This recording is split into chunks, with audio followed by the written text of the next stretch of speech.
Okay guys, just wanted to do a little quick stream here to show you some util that I saw from a cool video reviewing a Liquid T-side Anubis demo because apparently they're one of the better teams in the world at this map on the T-side. I think they have some troubles on the CT side, but they NAF apparently is the best player in the world at this map, which is very cool.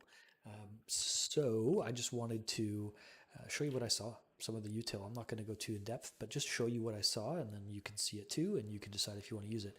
Great entry flash. I just hit my freaking keyboard when I threw that.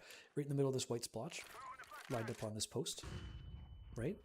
It pops right inside, right? It's a full blind, right? So the way they do it is they had a guy sitting here watching the back, and then when it was time to go, he'd sit anti-flash. They'd throw the flash. And then you go out with it. I just went a little quick there, right? Kill him before he comes out of full white. Sometimes really good players sit anti-flash. They'll have a guy packing pizza, watching for first contact with an op sometimes, often, right?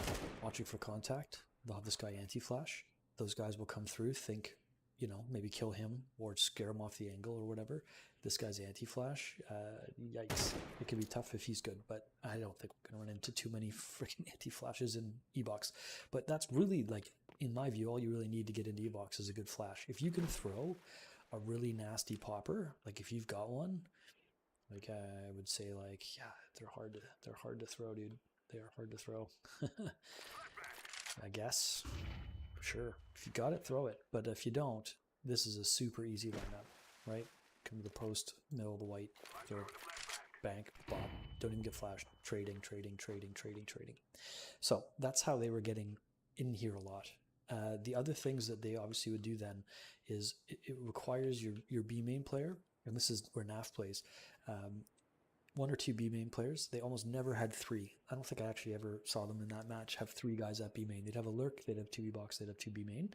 And NAF would have already, he doesn't come early, he plays really defensively early, but then he, as they like smoke this, he works his way into here and he can get so much information. Look at how much he can hear. I'm jumping on the radar. You can hear in Palace, you can hear on site, you can hear obviously everything outside of, like closer to main from site. He gets a lot of info from here, to the point where the CTs started mauling him. They started getting tired of him being in there, and they'd start trying to molly him out of the position. But it's just because it's so strong. So he'd use their molly against their smoke on main against them, get to hear, listen, and then when it was time, he'd use the information that he's got, because you can hear them where they're throwing the refreshed smokes. He can hear where they're throwing a flash from or a molly. He can hear basically where all the util's coming from. He then just uses his own util to help, right? So even if the guys in E-Box are going to come out while he's smoked, he's one guy. He can only do so much, but he, like, to our previous conversation, there, you know, that easy. And you've just eliminated the most difficult spot on the entire site to deal with. If he has a smoke left, very simple. As he completely bones it, you could throw like one of those little lurky smokes that blocks all this off, right? You can do that. Depends on what you're trying to accomplish. If you want, you can just